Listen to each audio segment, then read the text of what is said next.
Hola a todos, muy buenas tardes. Estamos en directo como en tu facultad y le damos la bienvenida a toda la audiencia que nos sigue a través de las diferentes plataformas, Arte y Ciencia Odontológica, así como en Dental Diagnosis. Y bueno, el día de hoy tenemos a una doctora que es cirujano dentista por la UNAM, es periodoncista e implantólogo por el Departamento de Posgrado de Investigación también de la UNAM, es profesor en Unitec y en el Diplomado de Tejidos Periimplantarios en la Facultad de Odontología de la UNAM, y es para mí un gusto el poder presentar esta tarde a la doctora Ana Gabriela Cifuentes, y ella también es parte de Straumann Group en el área de biomateriales, y esta tarde nos tiene el tema de injerto de tejido conectivo. Hola, doctora Gaby, ¿cómo estás? Hola, Juan, muy bien, gracias. Buenas noches. Muy buena noche, qué gusto verte. Gracias, igual. Pues bueno, hoy el tema interesante de injerto de tejido conectivo, una herramienta bastante utilizada en la odontología, y bueno, ¿quién mejor para hablarnos de manejo de tejidos que la doctora Gaby? Muchas Gaby, gracias. empezamos. Gracias y gracias por la presentación. Bueno, voy a correr el PowerPoint. Nada más, avísame si se alcanza a ver bien. Claro. ¿Sí? ¿Está bien ahí? No, aún no. ¿Nos compartes la presentación? ¿Ahí? No. Ay, cómo nos hace quedarme esta cosa, ¿verdad? No, ya sé. Yo tuve la culpa. Share screen. Aquí está. Listo, ahí viene. ¿Ahí ya se ve? Sí, Doc. Bueno, pues recordamos a la audiencia que al final estaremos haciendo la sesión acostumbrada de preguntas y respuestas para que vayan enviando sus preguntas y te las pasaremos al final para que nos ayudes a contestarlas, por favor. Ok. Adelante, Doc. Vale. Bien. Pues buenas noches y gracias a los que nos están viendo. El tema que vamos a trabajar, a platicar hoy es el injerto de tejido conectivo. Entonces, empezamos a platicar sobre... Bien, como definición básica que nos describe la Organización Americana de Periodoncia, nos define al injerto de tejido conectivo libre como aquella extracción de tejido blando que se separa o que se va a separar por completo de un sitio donante original, o sea, del mismo paciente. Y este mismo tejido va a ser colocado en un lecho receptor o en una cama receptora previamente preparada. Ojo aquí, hay una diferencia bastante grande o una diferencia que me gustaría como remarcar en cuanto a esta definición. Vamos a hablar acerca de injerto de tejido conectivo libre. Aquel que se va a separar por completo de un sitio, en este caso el que comúnmente conocemos es el que tomamos de paladar y lo llevamos a cualquier otro sitio en cavidad bucal donde se requiera. Pero pueden existir algunas otras técnicas para tomar injertos de tejido conectivo, que pueden ser injertos de tejido conectivo pediculados, que no se separan por completo de su sitio donador, sino que simplemente son reposicionados. ¿Okay? Entonces, ahorita nos vamos a dedicar específicamente a este injerto de tejido conectivo libre, ¿vale? Entonces, aclarado este punto, continuamos. El uso principal de este tipo de injertos, que son conocidos como el estándar de oro en los tipos de materiales de injertos para tejidos blandos, son utilizados principalmente en cirugía mucogingival. Esta cirugía mucogingival este término fue definido por primera vez por Friedman en 1957.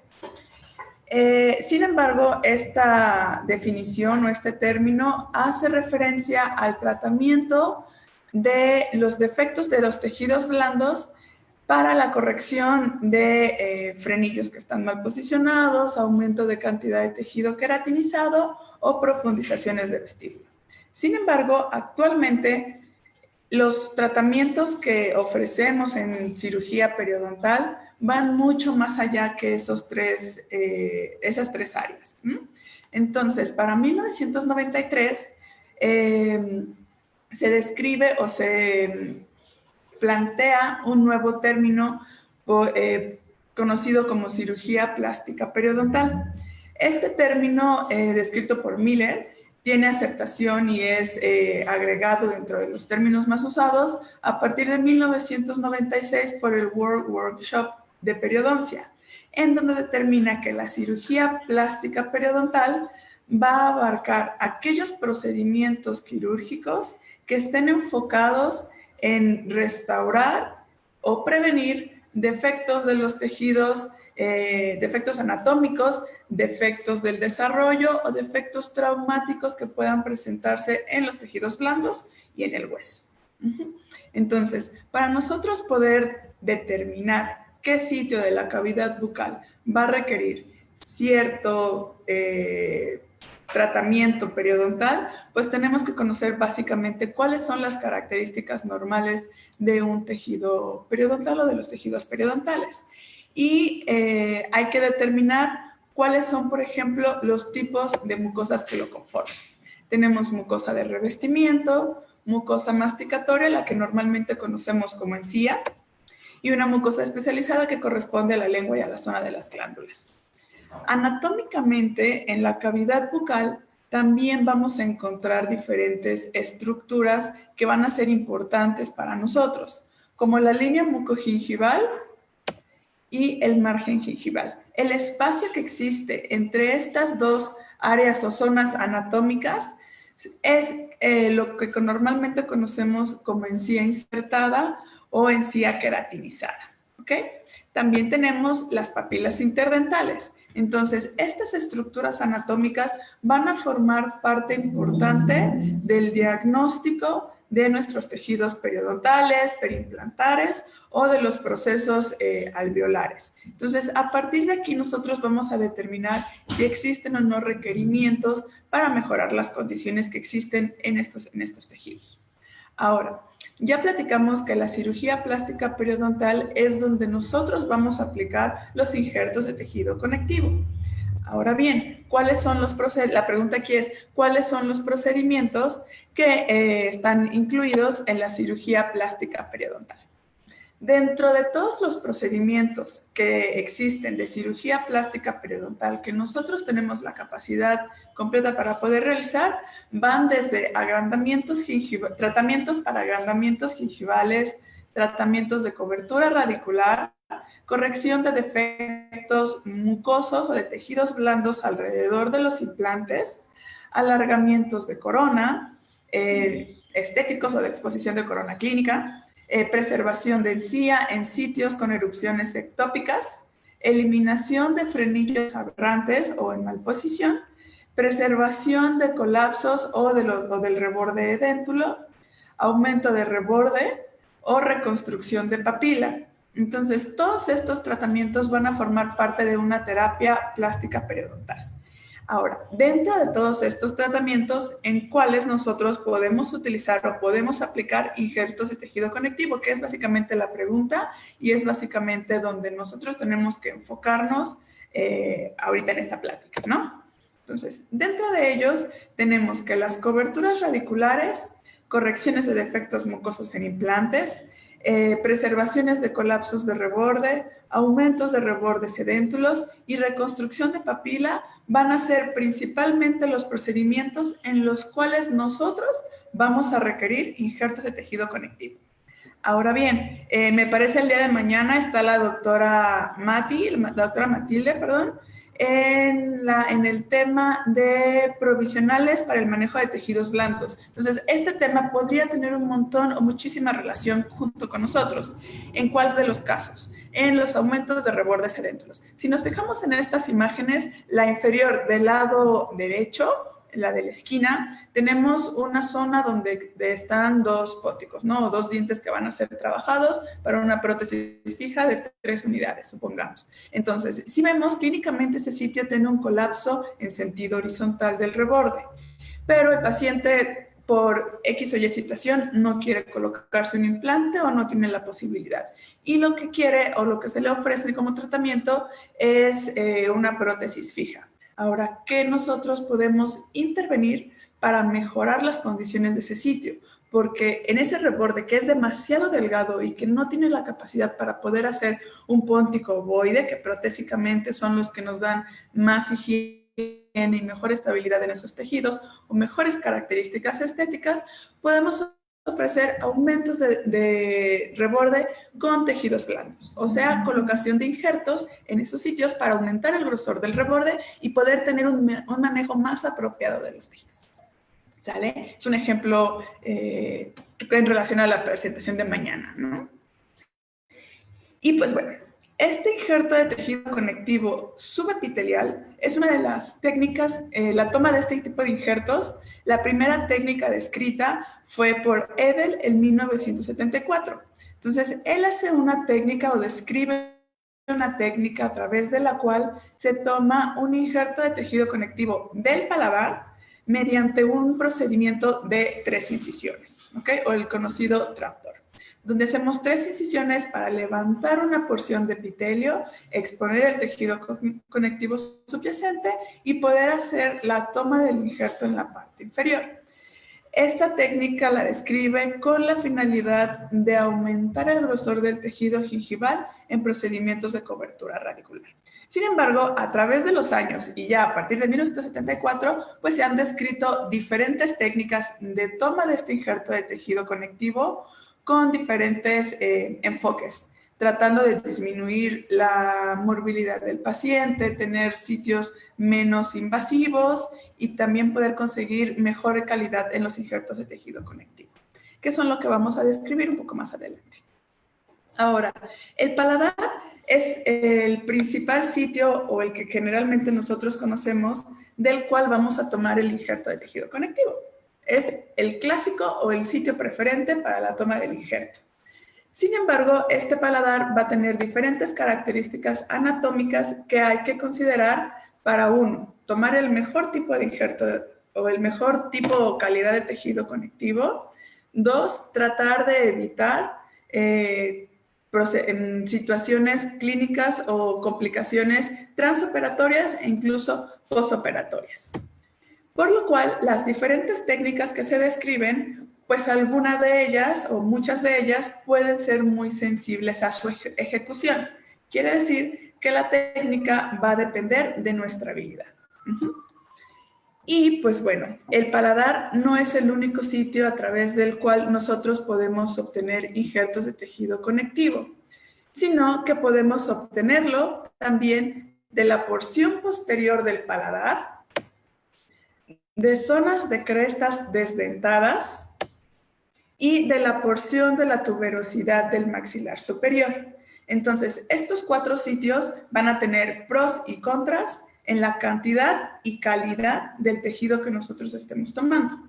Entonces, si nosotros tenemos regularmente al paladar duro, pero sabemos que el sitio principal para la toma del injerto de tejido conectivo está limitado al distal del canino y mesial del primer molar, es por ciertas situaciones anatómicas que vamos a ver más adelante.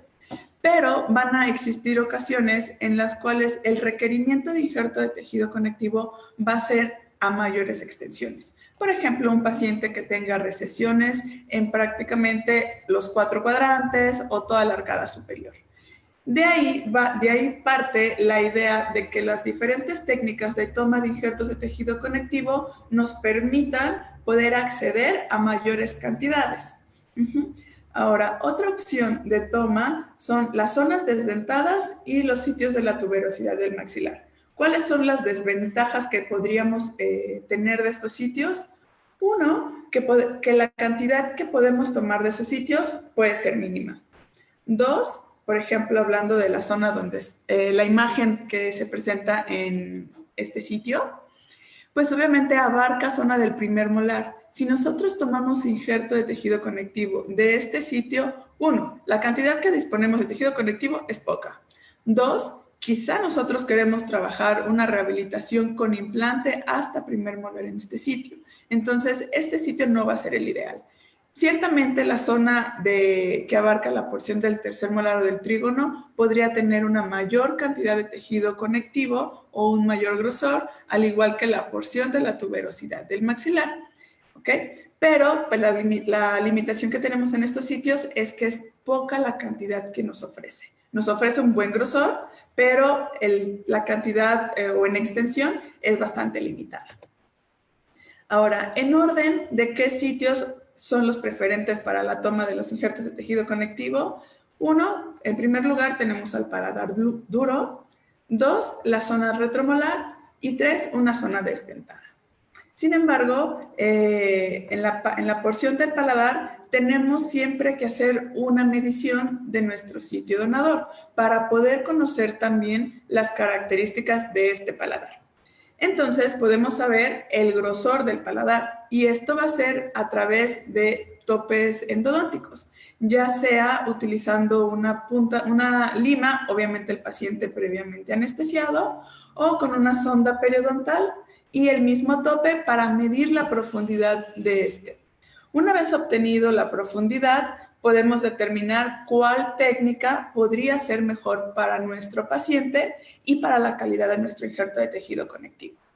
En promedio, se conoce que el paladar tiene unos 3 milímetros de profundidad y la tuberosidad del maxilar puede presentar 4 milímetros de profundidad. Entonces, desde aquí nos habla que el maxilar nos va a dar un mejor grosor de tejido conectivo, ¿ok? Grosor, no cantidad. La cantidad nos la va a dar siempre el paladar. Entonces, vamos a hacer ahorita una simulación de una zona de toma de injerto de tejido conectivo. Entonces, vamos de la parte más externa a la porción más pequeña. Y tenemos a un paciente que se le va a tomar un injerto de tejido conectivo. Hacemos un acercamiento a esta porción del maxilar y del tejido blando. ¿Y qué es lo que observamos?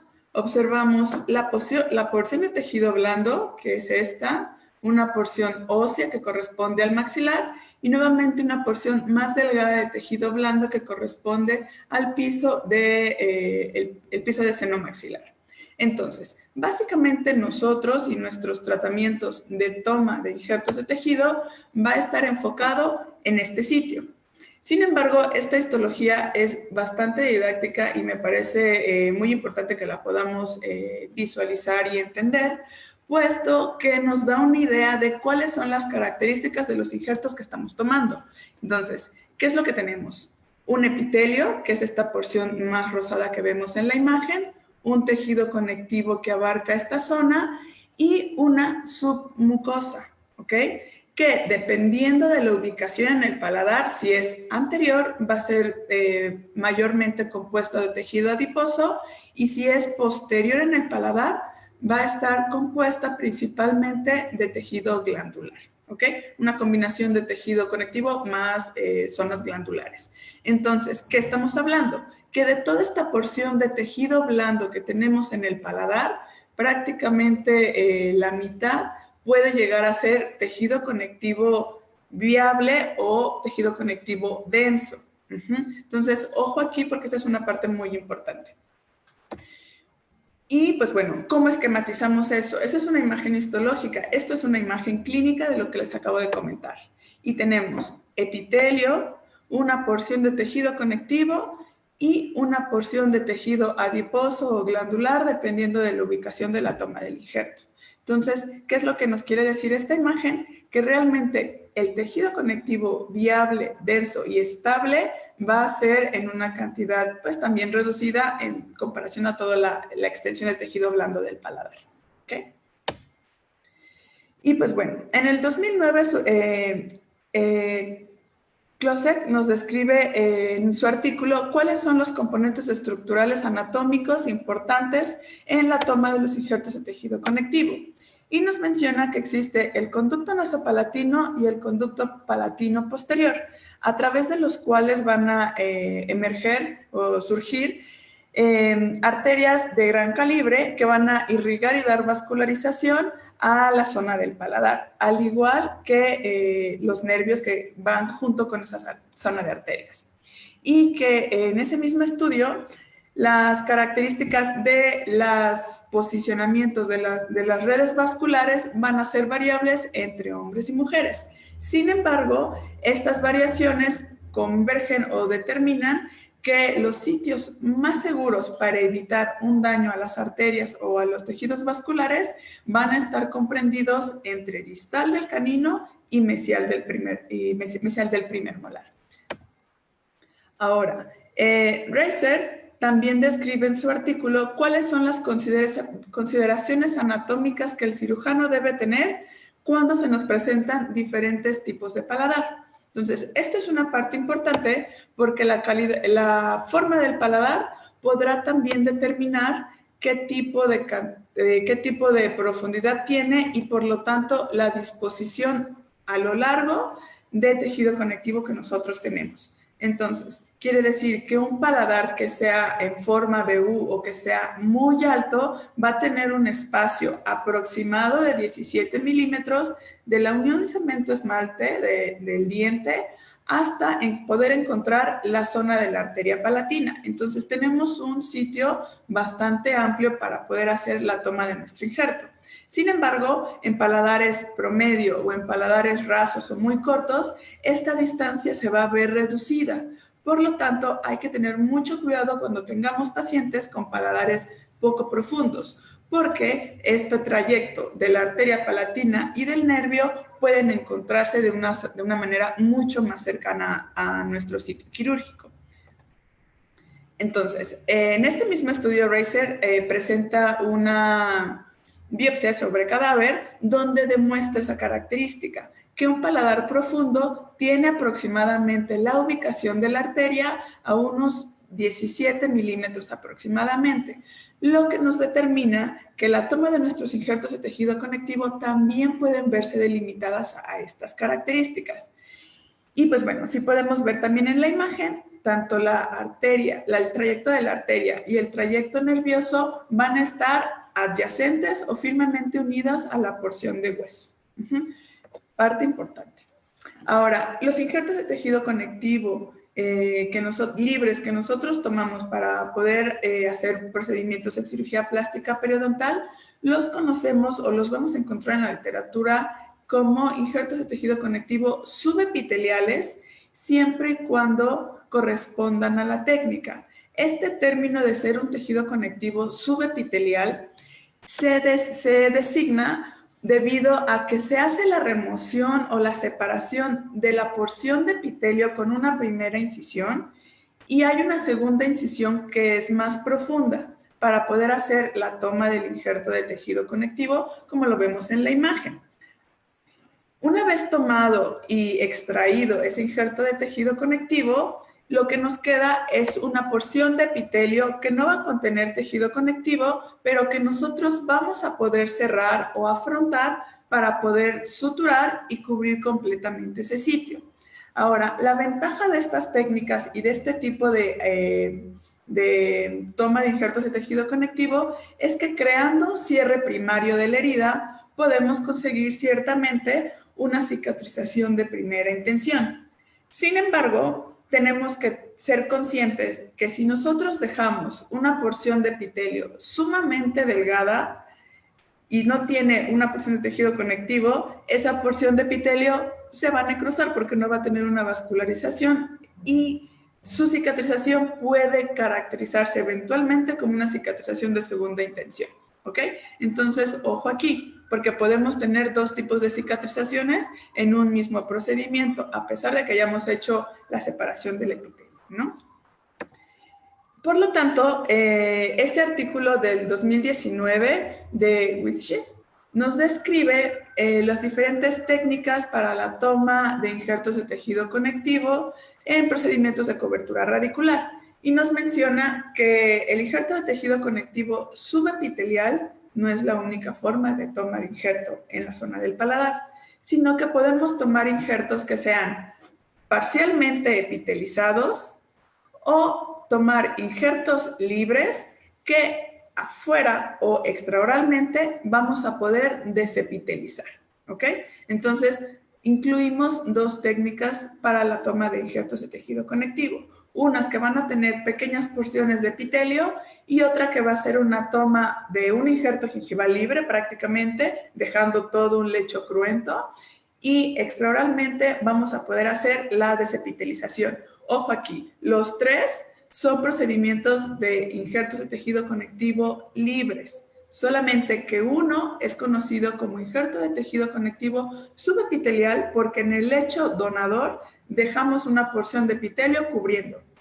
En los otros dos hay una porción de epitelio que se toma, que sería en el parcialmente epitelizado, y en la tercera clasificación, o en la tercera opción, es un injerto libre que se toma completamente el tejido y extraoralmente se desepiteliza. Entonces, me hago un poquito más de hincapié de estas tres características, puesto que son técnicas similares, pero que su objetivo pueden ser distintas, ¿no? Con enfoques diferentes.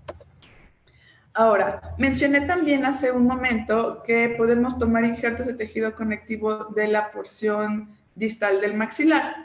En este artículo nosotros podemos descubrir o ver cuál es el proceso de regeneración o de cicatrización comparando el injerto de tejido conectivo subepitelial con un injerto de tejido parcialmente epitelizado, que va a ser la forma en la cual se va a tomar la porción distal del maxilar superior, y obtenemos un tejido como el que vemos en la imagen.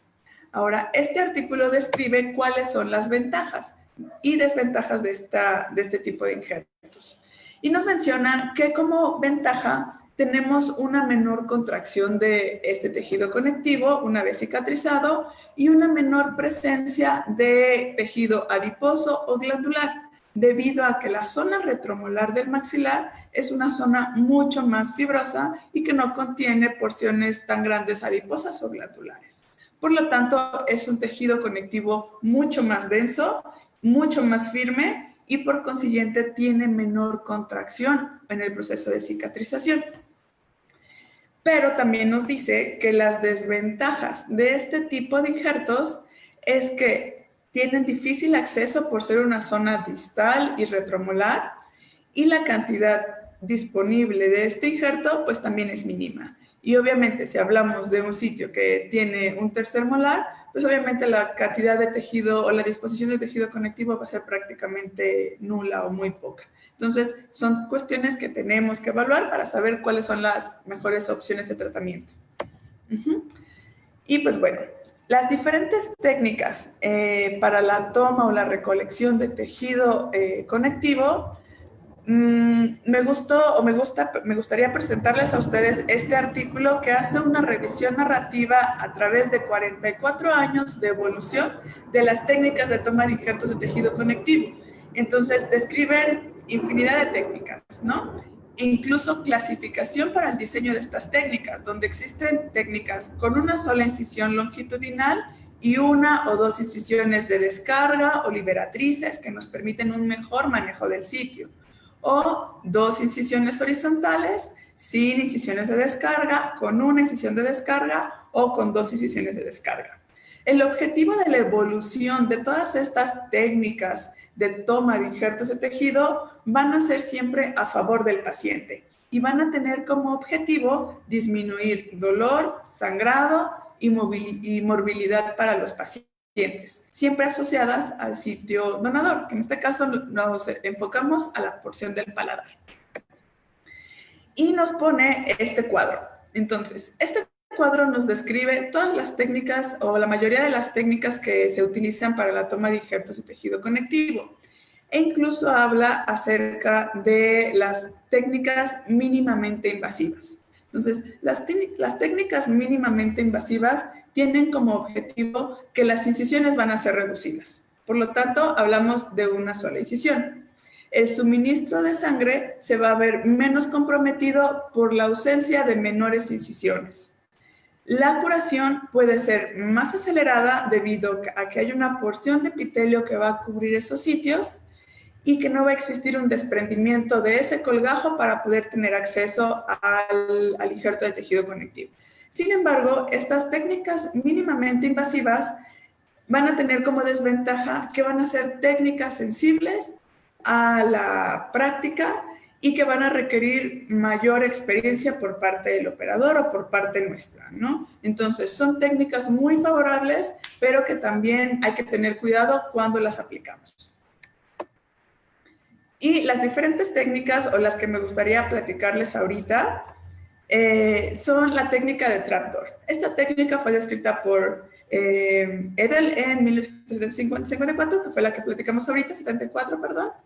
Y nos describe una técnica en la cual hacemos una incisión horizontal que va de mesial a distal a nivel de premolares, entre premolares y molar, donde hacemos un desprendimiento de una capa o porción de epitelio que nos va a permitir tener una visualización del tejido conectivo y poder tomarlo de una manera mucho más fácil o mucho más accesible para nuestra destreza manual. La técnica de incisiones paralelas es una técnica descrita por Langer y Langer que tiene como objetivo poder tomar tejido conectivo y con una pequeña porción de epitelio. Ahora, esta porción de epitelio puede o no ser removida extraoralmente. dependiendo de las condiciones o de la situación clínica que nosotros queramos utilizarla. Si queremos conservar la porción de epitelio para ganar una mayor cantidad de encía queratinizada, la mantenemos. Si queremos colocar el injerto de tejido conectivo completamente por debajo del colgajo, hacemos la remoción de esa porción de epitelio. La siguiente técnica es la técnica de incisión única. Esta técnica fue descrita por Allen y Lorenzana en el 2010, me parece. Y esta técnica tiene como objetivo tener un menor sitio quirúrgico y una menor zona o lesión en el lecho donador. Sin embargo, esta es una de las técnicas que la mayoría, tanto de mis alumnos y de mis compañeros cuando estuvimos estudiando, intentábamos hacer una y otra vez y el resultado regularmente era el mismo. Hacíamos incisiones bastante profundas, creyendo poder tomar la cantidad suficiente, y cuando tomábamos o se extraía el injerto de tejido conectivo, ¿qué pasaba? El injerto era súper delgadito o estaba demasiado corto a las cantidades que nosotros realmente necesitábamos. Entonces, esto es dependiente de la habilidad del paciente, del operador. Sin embargo, cierto es que es una técnica menos molesta para el paciente, puesto que se mantiene una porción de epitelio y aparte se puede o no colocar un punto de sutura para su cierre. Otra técnica que fue también que les comenté a un inicio es la técnica de cuña distal. Su aplicación o su forma de realizarse puede ser bastante sencilla si tenemos un acceso fácil o una visibilidad adecuada a ese sitio. Si las condiciones de retromolares son muy complejas o no existe la cantidad suficiente de tejido queratinizado, podría no ser la técnica ideal para la toma de injerto de tejido conectivo. Y una quinta técnica es una técnica de recolección de injerto gingival libre o un tejido libre del paladar para poder realizar una desepitelización extraoral. Esta técnica es descrita por Zucchelli en 2010. Y la característica más importante de estas técnicas es que podemos variar la cantidad de toma de injertos de tejido conectivo. Entonces, voy a hacer ahorita un poquito de hincapié en técnica de trapdoor, técnica de incisiones paralelas y la técnica de incisión única. En estas tres técnicas, el primer paso o la primera incisión tiene como objetivo remover la porción más superficial de epitelio. Y siempre va a ser con una incisión 2-3 milímetros de separación del margen gingival, y va a tener como objetivo profundizar hacia la línea media, tratando de quitar una porción de epitelio. Sin embargo, al hacerlo dentro de la cavidad bucal o justo en el paciente, podemos correr el riesgo de, 1, quitar una porción muy delgada de epitelio, o 2, tomar una porción de epitelio junto con una cantidad suficiente o gruesa de tejido conectivo al momento de hacer las incisiones. Cuestión por la cual nuestra segunda incisión, que es una incisión más profunda, puede llegar no solo a la porción de tejido conectivo, sino hasta la porción de submucosa, tomando así tejido conectivo y una porción de submucosa en nuestro injerto que vamos a extraer. Por lo tanto, la calidad de ese injerto de tejido conectivo en estas tres técnicas es una calidad media. ¿En qué sentido? Que tomamos conectivo y tomamos una porción adiposa. También cabe mencionar que cuando hacemos esta toma de tejidos conectivos, una vez afuera, también tenemos que hacer la remoción de mucosa y de tejido de submucosa, ya sea adiposa o glandular, por lo cual nos va a quedar una porción de tejido conectivo que puede ser menor a la que pudiésemos haber tomado si hacemos una toma de injerto de tejido libre para poder hacer la desepitelización extraoral, donde nosotros podemos tener un mayor control en qué tanta es la cantidad de tejido que nosotros removemos. Ahora bien, todo esto surge a partir del artículo que publica Zucchelli en 2010 acerca de la morbilidad y los porcentajes de cobertura en procedimientos, en la toma de injertos de tejido conectivo, comparando dos técnicas, la técnica de trapdoor y la técnica de injerto gingival libre con una desepitelización extraoral. Y en el artículo, que es un estudio clínico controlado, tenemos como resultado que comparando estas dos técnicas, la morbilidad del paciente en cuanto al consumo de analgésicos, la incomodidad y el sangrado, no hay una diferencia entre las dos técnicas de toma de injertos de tejido conectivo. Ciertamente existe un poco más de incomodidad, de estrés por parte del paciente y de una menor capacidad de facilidad para comer cuando se tiene este tipo de técnica, puesto que es un sitio que queda completamente expuesto. El paciente se puede llegar a sentir un poco más confortable con este tipo de técnicas debido a que tiene un reposicionamiento del epitelio. Pero ambas técnicas fueron totalmente efectivas para los procedimientos de cobertura radicular y para la ganancia de inserción clínica en un desplazado coronal, en la técnica de desplazado coronal.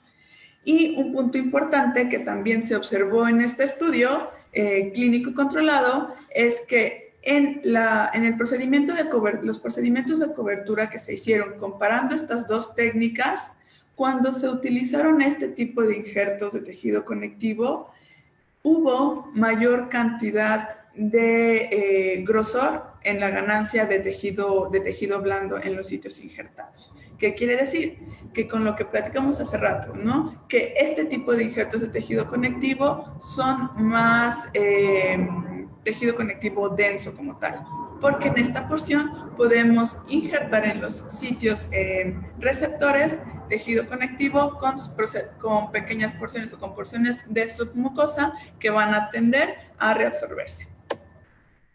Y pues bueno, en este mismo artículo hace cuáles son los procedimientos o la comparación de los procedimientos, y a diferencia que existe una completa sutura del sitio.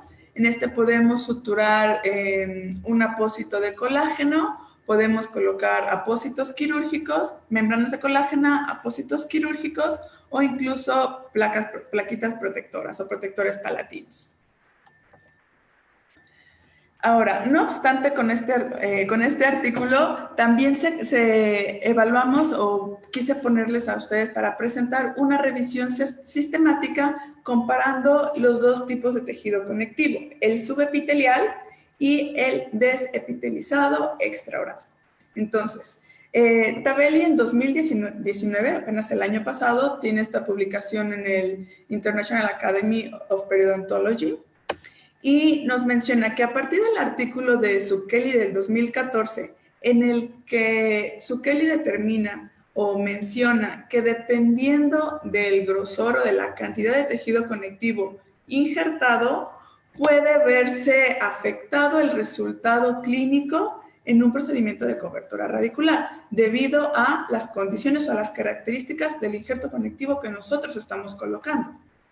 Por lo tanto, esta revisión sistemática de Tabelli menciona que ciertamente este tipo de procedimientos tiende a tener una mayor facilidad en cuanto a la recolección del injerto de tejido conectivo, y podemos tomar conectivos que tengan mayor estabilidad y mejor consistencia del injerto.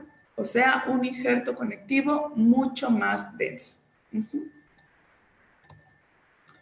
Y nos presenta una imagen o un diagrama donde muestra las diferencias entre los dos tipos de injertos. Entonces, una toma de injerto conectivo subepitelial lo vemos del lado izquierdo en esta porción roja. ¿Y qué es lo que vemos? Lo que platicábamos, ¿no? Que podemos hacer la primera incisión, que es una incisión superficial para desprender epitelio, y después hacemos una segunda incisión más profunda para la toma de nuestro injerto de tejido conectivo.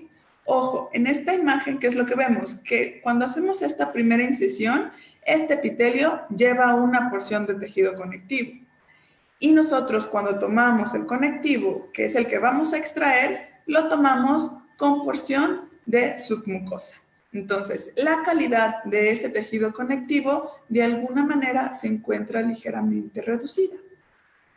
Y en cambio, con el injerto o la toma libre de tejido blando con desepitelización extraoral, hacemos una incisión totalmente profunda y ya una vez extraoralmente podemos hacer la remoción de este epitelio en dimensiones mucho más controladas, mucho más estables y por consiguiente podemos obtener una mayor cantidad de tejido conectivo denso completamente.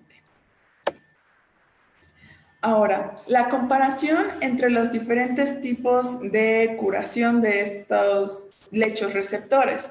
Tenemos que básicamente los conectivos subepiteliales, nosotros, ¿qué es lo que hacemos? Tomamos el injerto, reposicionamos el epitelio y suturamos, afrontando por primera intención. Por lo tanto, vamos a tener una cicatrización de primera intención. En los injertos libres vamos a tener cicatrización de segunda intención porque hacemos la eliminación completa del tejido dejando un sitio completamente cruento. ¿Y qué es lo que comúnmente hacemos? Colocar acetatos que nos permitan obliterar o cerrar esos sitios para evitar el contacto. Sin embargo, clínicamente, ¿qué es lo que pasa con nuestros pacientes? Durante el procedimiento hacemos la remoción del injerto libre, colocamos una gasa, hacemos presión y tratamos de formar un coágulo o de cohibir ese sangrado. Un par de minutos, 5 minutos, y retiramos la gasa para poder continuar con nuestro procedimiento quirúrgico, ¿cierto? Ahora, a mí por lo regular, ¿qué es lo que me tocó presenciar con estos pacientes cuando hacía este tipo de procedimientos de toma de injertos libres? Que esas plaquitas protectoras o esos acetatos siempre terminaban los pacientes con los dientes llenos de sangre, con mal olor y acumulando porciones de coágulo por debajo de esos sitios. Y que eventualmente, incluso para comer, para los pacientes resultaba ser un tanto incómoda. Por lo tanto, otras opciones para sellar o poder mantener un coágulo en esos sitios es la colocación de matrices de colágena suturadas a ese lecho donador o la fabricación de protectores palatinos acrílicos. Por lo regular, en mi consulta particular, yo hago prácticamente este tipo de diseños. Tomo una impresora a mi paciente, hago un duplicado del modelo y a través de goteo hago la fabricación de una placa protectora palatina. Entonces, esta placa protectora palatina contorneó perfectamente los bordes de las entradas de los dientes, que eso, junto con la presión que vamos a ejercer en la porción del paladar, me va a permitir que esa plaquita pueda tener una buena retención. Entonces, con eso puedo permitir que mi paciente tenga una mejor higiene y que pueda tener una comodidad mucho más fácil para él y que incluso comer no le sea como tan complicado. Ahora, Máximo del Piso en 2002 tiene esta publicación o esta evaluación clínica comparativa de 3 tipos de cicatrización, en los cuales la cicatrización la compara en 3 técnicas diferentes. Del lado izquierdo tenemos la técnica de trapdoor, en la porción media una toma de injerto gingival libre y en el lado derecho tenemos una incisión mínimamente, una técnica de toma de conectivo mínimamente invasiva. Entonces, ¿qué es lo que vemos? La primera línea superior corresponde al sitio recién operado y suturado. La segunda hilera corresponde a una semana de cicatrización y la tercera hilera corresponde a 2 semanas de cicatrización. Entonces, ¿qué podemos tomar de este artículo o de esta evaluación clínica comparativa? Que a pesar de ser 3 técnicas diferentes, la cicatrización ciertamente por primera intención puede ser mucho más fácil de obtener en las técnicas de trapdoor y de incisiones mínimamente invasivas. Sin embargo, como vemos en la imagen, a 2 semanas de la técnica de mínimamente invasiva, vemos una porción que también está cicatrizando de una manera un poco más lenta o está formando una zona mucho más profunda, debido a que pudo haber sido un sitio con un epitelio muy delgado que tuvo una característica de cicatrización de segunda intención. Entonces, si comparamos estas tres técnicas, las 3 a 2 semanas se pueden observar con unas características bastante aceptables para un proceso de cicatrización. Entonces, como características generales, en la toma de injertos de tejido conectivo, tenemos que nuestro objetivo principal va a ser que este injerto va a tener como finalidad mejorar las condiciones estéticas rosas alrededor de dientes, de implantes o de rebordes edéntulos. El tratamiento o el uso de este injerto de tejido conectivo es conocido que es el tratamiento oro o el gold standard para obtener mejores resultados estéticos y altamente predecibles. Sin embargo, pueden ser un poco sensibles a la técnica y presentar diferentes complicaciones. Entonces, hay que poder evaluar las estructuras anatómicas que forman parte de nuestro lecho receptor para poder aplicar la que sea más conveniente para nuestro caso clínico. Y en general, para cuando necesitemos hacer una toma de injertos de tejido conectivo, tenemos que determinar, 1, qué cantidad de tejido conectivo necesito. 2, qué tipo de lechos donadores tengo. 3, qué tipo de técnica podría ser más conveniente para que yo tome un injerto que cumpla con los requerimientos de mi sitio y que pueda ser tomado de una manera fácil de alguno de mis lechos donadores. Y obviamente, a cuál de ellas soy mucho más hábil y a partir de cuál puedo tener yo un mejor resultado. Pues bueno, ya una vez tomando estas consideraciones, tenemos que elegir la técnica. Entonces, les voy a presentar un par de casos clínicos donde se hicieron diferentes técnicas para la toma de injertos de tejido conectivo y cuáles fueron sus aplicaciones.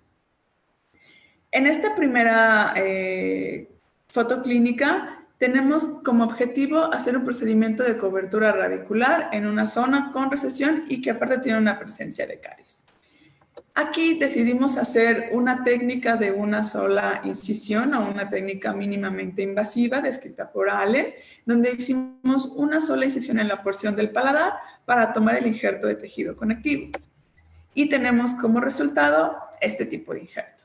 Ciertamente el injerto tuvo una longitud aceptable, unos 15 milímetros aproximadamente, pero si lo observamos a detalle, este injerto, ¿qué es lo que tiene como característica? Que tiene una porción de tejido adiposo que se observa, que es esta porción un poco amarillenta, que forma parte de mi injerto. Por lo tanto, ¿qué me quiere decir? Que mi injerto no es completamente tejido conectivo, sino que tiene una porción de submucosa que yo tengo que eliminar en la mayor cantidad posible y posicionar en mi sitio o en mi lecho receptor. Hacemos la sutura de este sitio con 2 puntos en cruz anclados a los dientes premolares, obviamente respetando esta toma de injerto a los sitios seguros, porque básicamente esta técnica de una sola incisión tiene que ser realizada en una zona quirúrgica segura. ¿Por qué razón? Porque la técnica como tal es una primera incisión superficial que trata de eliminar epitelio, pero hace contacto con hueso. Y nuestra segunda incisión profunda va directamente hasta hueso y hacemos una elevación de un colgajo completo o desinsertamos completamente el injerto de tejido conectivo, o sea, toda la submucosa. Y ese es el tejido que nosotros hacemos extracción, ¿no? O que nosotros vamos a tener que extraer. Por lo tanto, no podemos irnos ni muy atrás por el riesgo de contactar la porción de la arteria palatina, ni muy anterior para tratar de evitar las ramificaciones de las arterias anteriores. Hacemos la colocación y la sutura de nuestros injertos. respetando, obviamente, como les comentaba, los sitios seguros para la toma específicamente del injerto de tejido conectivo para la técnica de una sola incisión. Ahora, este siguiente caso clínico es tratar de mejorar las condiciones alrededor de los tejidos blandos en un implante, en los implantes. Entonces, ¿qué tenemos? Exposición de los tornillos de los implantes, y lo que queremos hacer es aumentar la cantidad de tejido queratinizado para mejorar o trabajar los perfiles de emergencia y aumentar un poco la porción vestibular de estos sitios. Hacemos un lecho receptor, un lecho en sobre, y tomamos un injerto gingival libre, el cual vamos a desepitelizar en sus dos porciones laterales y vamos a conservar una zona media con tejido queratinizado. Ahora, con la finalidad de poder colocar este injerto de tejido conectivo en ese sitio y en esa posición específicamente. ¿Por qué razón? Porque yo quiero ganar un poco más de tejido queratinizado en la parte media y extender o proyectar un poco más el volumen hacia la zona vestibular. Entonces, ¿qué es lo que hacemos? Introducir el tejido, las porciones de tejido conectivo por debajo del colgajo vestibular, dejando la zona queratinizada expuesta, porque recuerden que todo lo que está queratinizado no puede ir por debajo del colgajo porque no se va a vascularizar. Solamente el tejido conectivo es el que va cubierto por nuestro colgajo. Bien fijo este injerto para poder permitir la revascularización y la estabilización de esos tejidos. Entonces, esta toma de injerto es la colocación de un injerto de tejido conectivo parcialmente epitelizado. El siguiente caso clínico lo hicimos con una modificación de la técnica de obtención de injertos de tejido conectivo descrita por Bosco, en la cual menciona que esta técnica es sugerida para aquellos pacientes que tienen paladares muy delgados, poca cantidad de profundidad en el paladar. Y lo que hace en su técnica es tomar porciones libres de injertos de tejido conectivo. Si pueden observar, esta porción tiene ya una presencia de tejido adiposo y es una cantidad sumamente delgada de tejido blando del paladar. Sin embargo, hacemos la eliminación de epitelio, la eliminación de tejido adiposo y glandular y obtenemos una porción sumamente conformada por solo tejido conectivo, el cual nos va a permitir trabajar porciones grandes de extensión en cuanto a técnicas, por ejemplo, de coberturas radiculares. Entonces, ¿qué es lo que hacemos? Tomamos injertos de mejor calidad para poder posicionarlo en sitios de mayores extensiones. Nuestro siguiente caso clínico es que si vieron por ahí mi presentación pasada con el grupo Straumann, es una combinación de diferentes complicaciones clínicas que tiene el paciente. A simple vista, ¿qué es lo que nosotros podemos observar? Que el paciente no tiene encía queratinizada en ese diente 41 y que tiene una pequeña recesión de unos 2 milímetros aproximadamente y la presencia del frenillo. Entonces, el frenillo y la ausencia de tejido queratinizado son dos problemas. Sin embargo, se le sumó un tercer problema a este sitio. Tenía bolsas profundas y un defecto óseo alrededor de esa raíz, por lo cual decidimos hacer una técnica descrita por Zucchelli y Martín Stefanini, en el cual utilizan injerto de tejido conectivo combinado con matriz derivada del esmalte, conocida comúnmente como endogain, para tratar defectos intraóseos y aparte, en un solo procedimiento, mejorar las condiciones de los tejidos blandos alrededor de ese sitio para evitar morbilidad del paciente y para poder mejorar las condiciones en el menor número de cirugías posibles. Y entonces exponemos este defecto óseo, ¿no? Y podemos observar que es un defecto contenido, un defecto en cráter interradicular donde tenemos la tabla lingual y hacemos el tratamiento de las raíces, el tratamiento de EDTA sobre la superficie radicular. Durante 2 minutos se lava abundantemente con suero fisiológico, se acondiciona la superficie radicular con Endogain y se hace una combinación de Endogain con un material de injerto óseo. Y el tejido conectivo tomamos un injerto de tejido conectivo.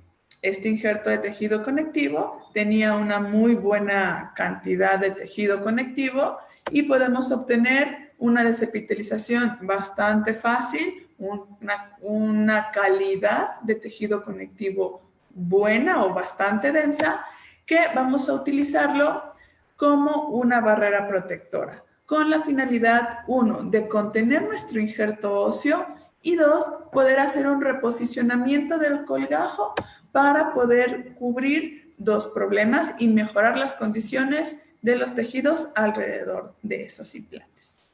Entonces, son diferentes enfoques para tratar problemas mucogingivales o problemas de cirugía plástica periodontal, periimplantar. Sin embargo, como pudieron ver en los casos clínicos, ninguna técnica de toma de injerto de tejido conectivo fue exactamente la misma, ¿no? Todas variaron en diferentes situaciones en cuanto a extensión, en cuanto a cantidad de grosor o en si fue de una sola incisión o fue un injerto gingival libre. ¿Ok? Entonces, esta parte me interesa como hacerles hincapié porque me gustaría cerrar esta plática con esto. No va a haber una técnica ideal para todas nuestras situaciones clínicas. Sin embargo, hay que tratar de evaluar las condiciones del paciente, las condiciones requeridas por cada caso clínico para poder así nosotros dar el mejor tipo de tratamiento en cuanto a resolver los problemas mucogingivales que vamos a poder tener alrededor de estos tejidos.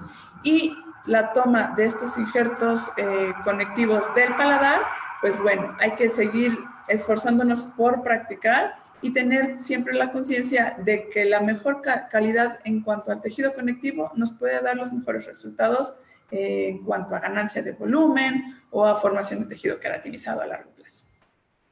Y pues bueno, esto es todo de mi parte. No sé si tengan algunas dudas o muchas dudas referentes a este tema. Estos son mis contactos: correo electrónico, Facebook, Instagram, por si quieren hacerme alguna otra pregunta o por si quieren solicitarme, por ejemplo, alguno de los artículos, ¿no? Que también yo les recomendaría que revisaran algunos. Tienen muy explicado o bastante detalladas las técnicas de tomas de injertos y están bastante amigables para poder leerlos fácilmente. Listo. Listo, Doc. Muchas gracias por la plática. Bueno, tenemos muchas felicitaciones por la plática y algunas preguntitas. Vamos a dar inicio con ellas. Un saludo a Guillermo Enrique Acurio. Nos pregunta por la placa de acrílico para evitar la hemorragia. ¿Qué tiempo está indicada utilizar la placa? Mira, yo por lo general, la indicación que le doy a mis pacientes es recién tomo el injerto libre del paladar, dependiendo de dónde vaya a operarse, en la parte superior o inferior, pero generalmente tomo el injerto libre, coloco la placa en lo que estoy haciendo desepitelización extraoral, porque en general me gusta tomar así los injertos conectivos. Y mientras estoy desepitelizando en la mesa de Mayo, el paciente o mi asistente está haciendo presión con la placa palatina para poder formar o estabilizar un coágulo, promedio de unos 5 minutos aproximadamente, en lo que se estabiliza ese coágulo y se contiene un poco el sangrado transoperatorio. Entonces, con eso puedo colocarlo, quitarlo, terminar de suturar la parte, si estoy trabajando en la parte superior. Ahora, cuando el paciente se va a casa, las indicaciones que yo le doy es: coloca la plaquita con un poco de gel de clorhexidina para ese sitio, presiona si es que percibes que existe o continúa el sangrado unos 5 o 10 minutos y después puedes soltarlo y evalúas la cantidad de sangrado que puedas llegar a presentar. Yo lo que les recomiendo que hagan es dejarlo toda la noche o todo el resto del día al día siguiente por la mañana la pueden retirar. La verdad es que ningún paciente me ha comentado es que no me la puedo quitar, ¿no? O sea, les he explicado cómo hacer la remoción de esa plaquita por la parte interna. Se la quitan por la mañana, la lavan con agua, le colocan otra vez gel de clorhexidina y se la vuelven a colocar para mantener lo más limpio posible esos sitios. Ahora, la utiliza ya con el paso del tiempo, a la semana, pueden seguir utilizando la plaquita, la placa protectora palatina, pero por lo regular la utilizan más que nada para comer.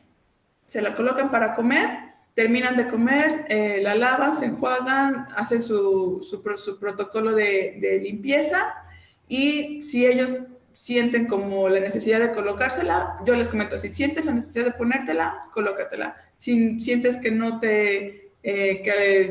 que no la necesitas, que puedes estar sin el protector paladar, puedes no utilizarlo, simplemente para comer, vuélvela a colocar para que pueda tener todo el proceso de la masticación, deglución, etcétera, de una manera mucho más confortable para él.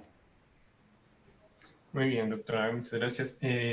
Ari Pineda nos preguntaba justo lo mismo de la placa, y complementando con la pregunta de ella es, ¿qué indicaciones posoperatorias se le da al paciente? Y obviamente me imagino que es en cuanto a la parte farmacológica, analgésica. ¿Das algunas indicaciones para ello? Sí, por lo regular yo mando analgésicos de ibuprofeno 600 miligramos, una cada 8 horas por 3, 5 días en caso de que persistan las molestias. La verdad es que la tolerancia que algunos pacientes pueden presentar ante los procedimientos puede ser bastante buena, y en 3 días poder considerar la disminución o la ausencia de la toma de los analgésicos. Sin embargo, sí se los mando por mínimo ese tiempo para tratar de evitar la inflamación. Sin embargo, cuando hago procedimientos de coberturas radiculares que son muy extensos, también mando dexametasona intramuscular 4 miligramos sobre 2 mililitros, intramuscular, dosis única, y con eso para controlar la inflamación de los pacientes. Pocas veces mando antibiótico porque, bueno, a reserva de que fuese un tratamiento de cirugía que involucra, por ejemplo, los 4 cuadrantes, que son una cirugía mucho más extensa en cuanto a tiempo y procedimiento, sí mando antibiótico 5 días. Y si es un sitio, un cuadrante, me abstengo de mantener antibióticos, simplemente les hago hincapié en las técnicas de higiene, uso de clorhexidina en enjuague y en gel para mantener limpio esos sitios. Muy bien, muchas gracias. Diana nos pregunta si en la zona injertada con tejido conectivo por preservación es posible después colocar un implante, o cómo se recomendaría hacer la regeneración o aumento de volumen de la encía cuando se pierde lo más indicado. Ok. Vaya, yo me enfoqué ahorita a describir las técnicas de toma de injertos de tejido conectivo. Sin embargo, las técnicas para aumento de reborde alveolar o preservaciones de alveolo existen, y hay muchas técnicas, como pueden ser rotados palatinos, pueden ser injertos de tejido conectivo parcialmente epitelizados, que son pequeñas porciones de epitelio con 2 lengüetas de tejido conectivo que van colocadas en sobre, ¿no? Por ejemplo. Entonces, la técnica va a depender de cuáles son los objetivos que nosotros queramos lograr. Entonces, van a ser muy variables. Si yo quiero aumentar una gran cantidad de tejido conectivo, probablemente un rotado palatino pueda ser la opción que yo voy a estar buscando, porque tengo una mejor vascularización y puedo tener una mayor cantidad de injerto. Si yo tengo una extracción y quiero mejorar las condiciones de los tejidos para mi futuro implante, probablemente sí puedo optar por una preservación, de un injerto de tejido parcialmente epitelizado, ¿no? Dejar que cicatrice y en un segundo procedimiento quirúrgico hacer la colocación del implante. O incluso puedo hacer la colocación del implante con un injerto de tejido conectivo en sobre por la porción vestibular.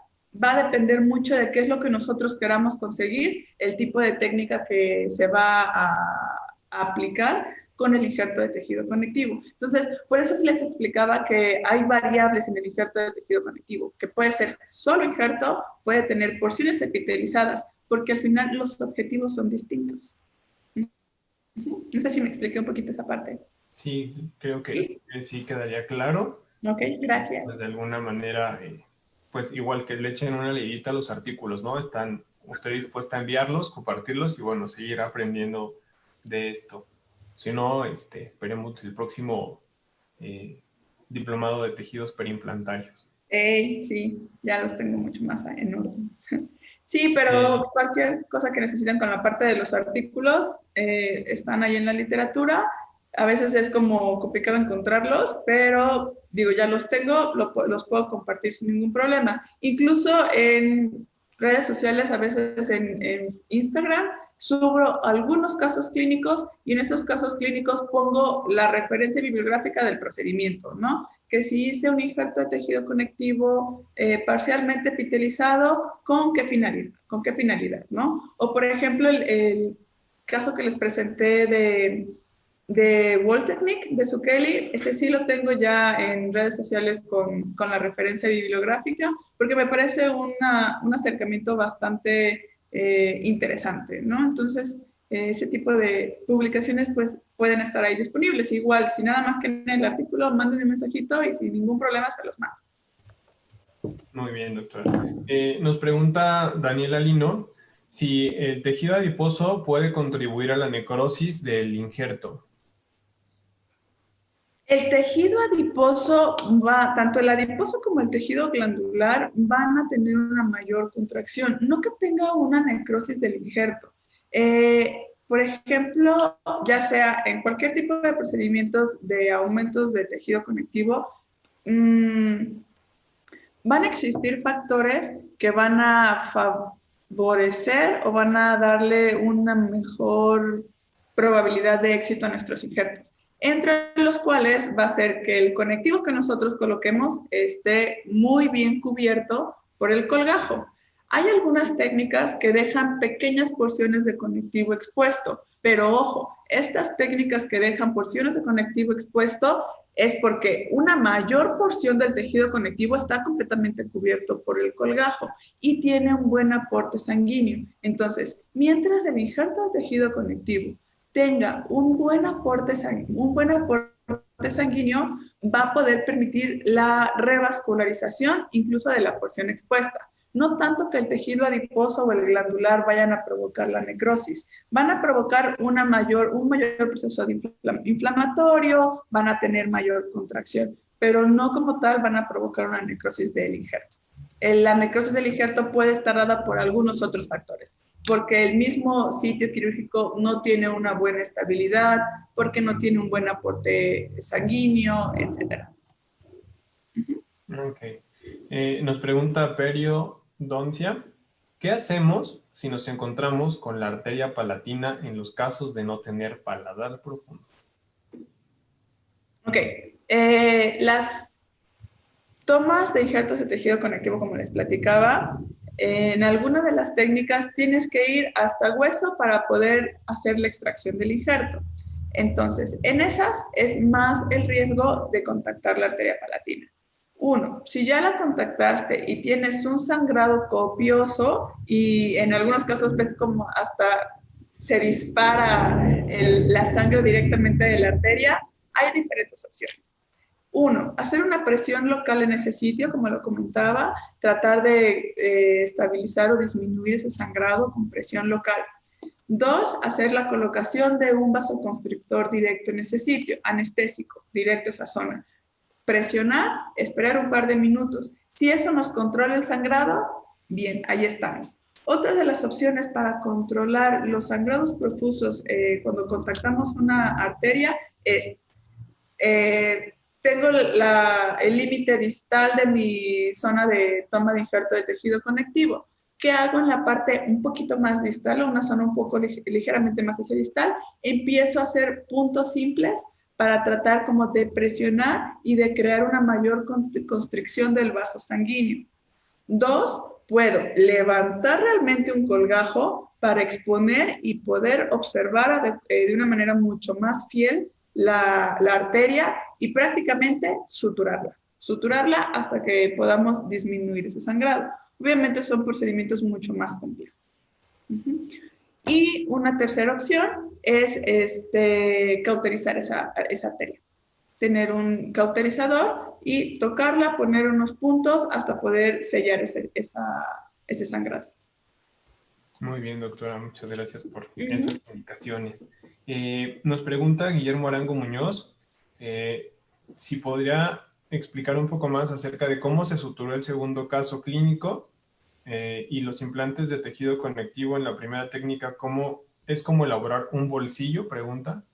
Sí, en el que era de los implantes, ¿se refiere? Sí.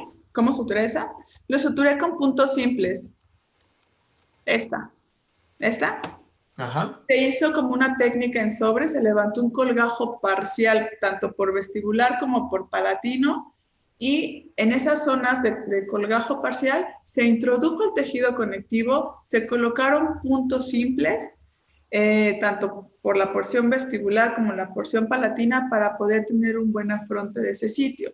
Y puntos periósticos en fondo de saco para crear un poco más como de contención o de tracción del colgajo hacia la zona del reborde abdominal. Los puntos periósticos que siempre nos dieron lata a todos. Exacto. Muchas Pero una vez gracias. que los dominas, ya no hay forma que puedan contra ti. Nos pregunta también Andrés Ramírez, él nos comenta que le gustaría ver fotos finales, pues ojalá pueda seguirla en Instagram para que vea todo el trabajo que tiene ya en seguimiento. Y nos pregunta cuál es el dato que puede dar en cuanto a las recidivas. Igual la doctora Diana pregunta cuáles son los porcentajes de recidiva en los casos de coberturas radiculares.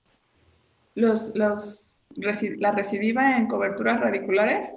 Ajá. Bien, los procedimientos de cobertura radicular también tienen diferentes técnicas para poder obtener la cobertura.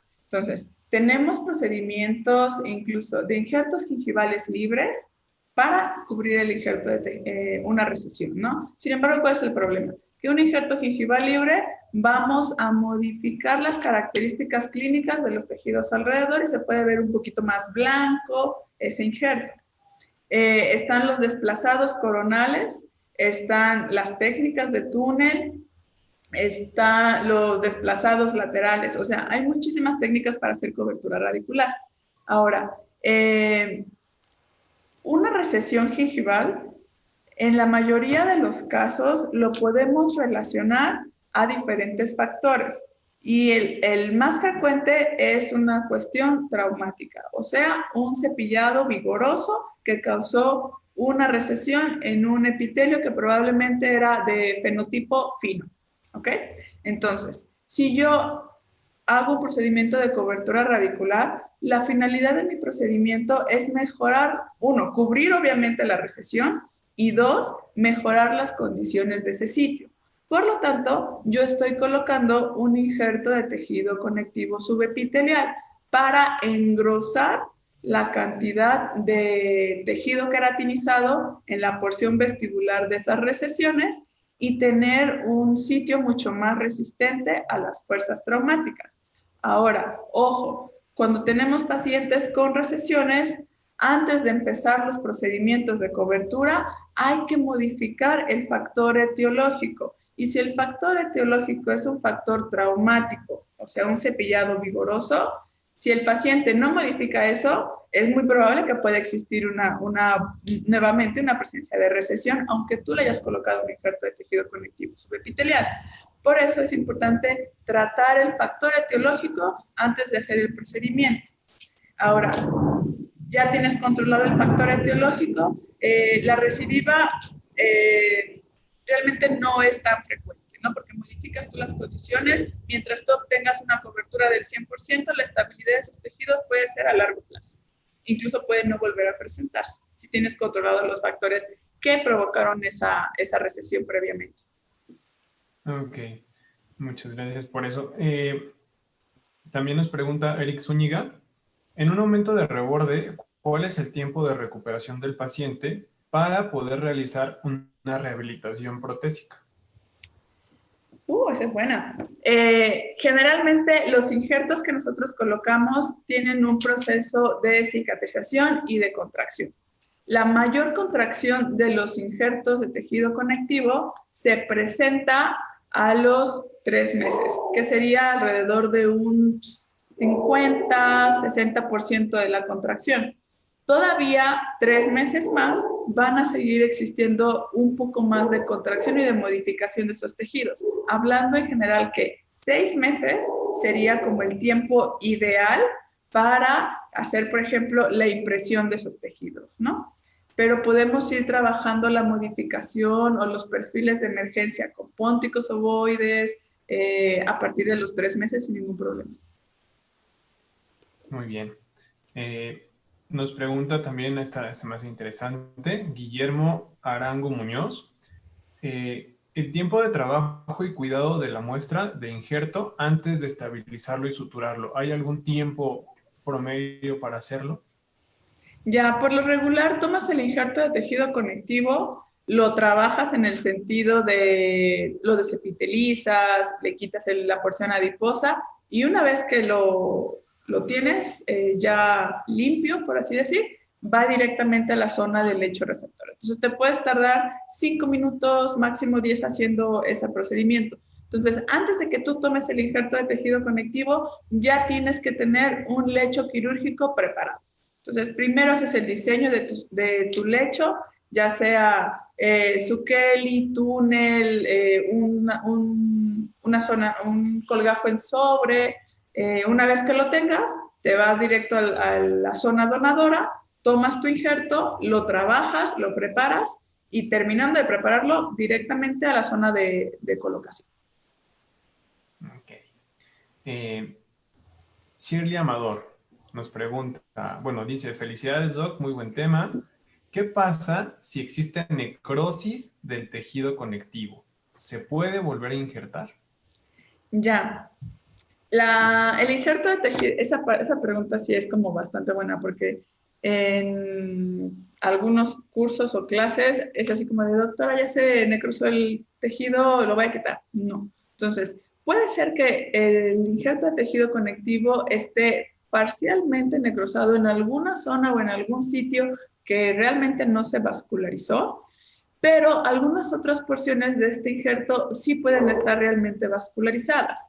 Entonces, si hay sitios o porciones que nosotros clínicamente vemos que están desprendidas o que están completamente negras o necrosadas, podemos con las tijeras de encía hacer la remoción parcial de ese tejido y tratar de avivar un poco ese sitio para que exista un ligero nuevo sangrado y dejar esa porción que se pueda alcanzar a ver que podría llegar a epitelizar. Sería una porción blanquecina, por ejemplo. Cuando están negro completamente, si no hay otra forma más que eliminar ese tejido. Pero hay que cortarlo, no hay que jalarlo absolutamente nunca. Ok. Bueno, la siguiente pregunta, creo que es una pregunta bastante amplia. Habría que checar los artículos, pero bueno, vamos a ponerla aquí. Yaday Esmeralda y Guillermo Arango Muñoz, ¿qué tipo de sutura es la mejor para este tipo de procedimientos? ¿Para cuál procedimiento? Para los injertos. Ok. Digo, al final la sutura, si se refiere al material de la sutura, yo por lo general los injertos de tejido conectivo que coloco para coberturas radiculares y que van suturadas al lecho, utilizo PGA, ¿ok? Hay algunas técnicas que describe Zucchelli en el cual utiliza solamente nylon, por ejemplo, arriba de 6 ceros, 6, 7 ceros, pero los puntos para suturar el tejido conectivo los inicia en la porción palatina. Entonces, tú iniciando tu punto en la porción palatina, haces el alcance por vestibular, suturas en un colchonero horizontal y tu nudo queda en la porción palatina. Fácil para poder retirarlo, aunque no lo tengas como suturado directamente al lecho receptor. Si vas a suturar el injerto de tejido conectivo al lecho, tienes que utilizar una sutura reabsorbible. Yo utilizo por lo general PGA. Para el resto de las suturas utilizo nylon y utilizo nylon 6 ceros para procedimientos de tejidos blandos. Sí, en cuanto al tipo de sutura, si es a puntos y demás, eso sí tendríamos que checar cada técnica. Creo Sí, que exactamente. es muy complicado de cada punto.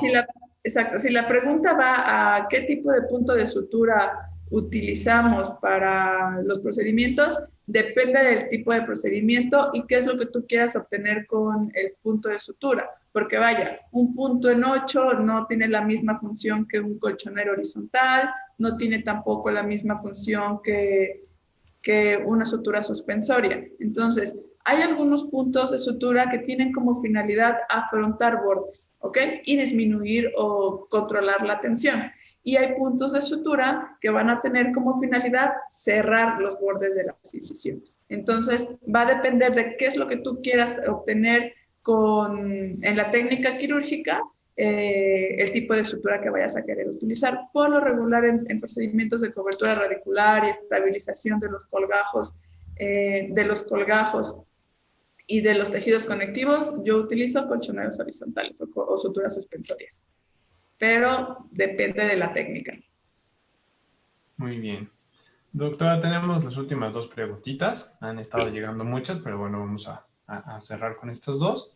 Y nos pregunta, me supongo que se refiere igual al caso de los implantes, y dice Chris Marshall, doctora, ¿es durante el tiempo que se espera para rehabilitarlo? ¿Cuál? Me imagino yo que se refiere al caso del injerto de los implantes, cuando se descubren, si colocan provisionales para el tiempo en que se espera la rehabilitación. O sea, sería como si está recomendable el uso de utilizar algún tipo de prótesis provisional cuando se ha hecho un injerto de tejido conectivo. Ah, ok, sí. Cuando haces un injerto de tejido conectivo, tienes que tratar de evitar que los provisionales contacten directamente con esos tejidos, porque va a haber un proceso de inflamación y después un proceso de contracción de los tejidos. Si en tu proceso de inflamación tú tienes contactados directamente esos tejidos, podrías no permitir como la buena vascularización y crear como zonas de compresión de esos tejidos y por lo tanto la necrosis del sitio. Entonces, sí, cuando hablamos de provisionales alrededor de injertos de tejidos conectivos, es tratar de dejarlos sin contacto. Una vez que desinflamen, podemos ir tal vez empezar a mejorar o conformar los provisionales para poder ir haciendo incrementos paulatinos para crear perfiles de emergencia. Muy bien. Y bueno, finalizamos con esta. Es una pregunta de Dante Alex. ¿En qué técnica de injertos conectivos tuvo más fracasos y cómo los ha resuelto? Ya, eso es bueno. Yo la verdad para las técnicas de injertos de tejido conectivo, como les platicaba, o sea, yo por lo regular hago injertos gingivales libres y los desepitelizo extraoral. Sí hago mucho, bueno, solía hacer mucho injertos de toma de injertos de tejido conectivo de una sola incisión. Sin embargo, la cantidad de tejido que tomaba no era lo suficientemente buena y la calidad de los injertos, yo lo veía clínicamente, tampoco es lo que ahora tengo con mis injertos libres desepitelizados extraoral. La calidad sí me resulta ser bastante diferente y creo que me funcionan más de esta forma. Ahora, en cuanto a fracasos, sí he tenido necrosis de los injertos y justamente los trabajo como les platicaba. Si yo veo una porción que está ligeramente necrosada o que no tiene vascularización, si veo que es demasiado prominente o extensa, recorto esas porciones. hago una ligera em, avivamiento de los bordes, vuelvo a crear un poco de sangrado para permitir una nueva revascularización y a los 5 días a la semana siguiente vuelvo a valorar. Si veo que el injerto realmente no está funcionando, ya hago la remoción completa de la porción que veo sin vascularización y pues nada, espero tiempo de cicatrización y en caso de ser necesario, vuelvo a hacer una colocación de un nuevo injerto siempre y cuando el paciente lo permita, ¿no? Doctora, pues no nos queda más que agradecerle. Siempre, siempre a título personal abierta a compartir su conocimiento y pues le enviamos saludos al buen Rubén Guillén que nos está siguiendo, a la doctora María, a la doctora Diana y a varios pues seguidores de la página que están al pendiente siempre de lo que se está compartiendo en estas plataformas y bueno, un gusto y gracias por haber aceptado la invitación a participar en este video de Como en tu Facultad. Ojalá después tengamos más oportunidades de tenerla por aquí. Hombre, muchas gracias, Juan, a ti por la invitación. Espero que haya funcionado y tratar de mover un poquito esa nube que existe gigante alrededor del injerto de tejido conectivo, ¿no? Porque creo que sí hay un montón de dudas referentes al injerto, cómo se utiliza, cuáles son las técnicas. Entonces, el tema es muy amplio, es muy, muy amplio. No podemos abarcar prácticamente todo en una sola sesión. Sin embargo, pues bueno, esperemos que poco a poco se vayan mejorando la información y pues cualquier cosa, aquí estamos. Cuídense mucho, mando un beso, que estén muy bien y mucha salud. Muchas gracias, cuídense, que estén bien Igual. y pues les recordamos que tenemos la charla, como ya les adelantó también la doctora, con la doctora Matilde Corona Alarcón de manejo de tejidos blandos con provisionales, un tema bastante interesante, creo que se ha ido redondeando la información acerca de los videos que se han estado presentando, desde la prótesis, patología, perio, saber que esto es multidisciplinario y que no podemos lograr resultados trabajando solos. Creo que hoy día la odontología se ha enfocado mucho a la interdisciplina, a la interconsulta, al trabajo en equipo. Y bueno, esto es Como en tu Facultad. Les agradecemos que nos estén siguiendo y nos vemos a las 7 de la noche, 27 de mayo, con el tema manejo de tejidos blandos con provisionales. Muy buenas noches y hasta luego. Chao.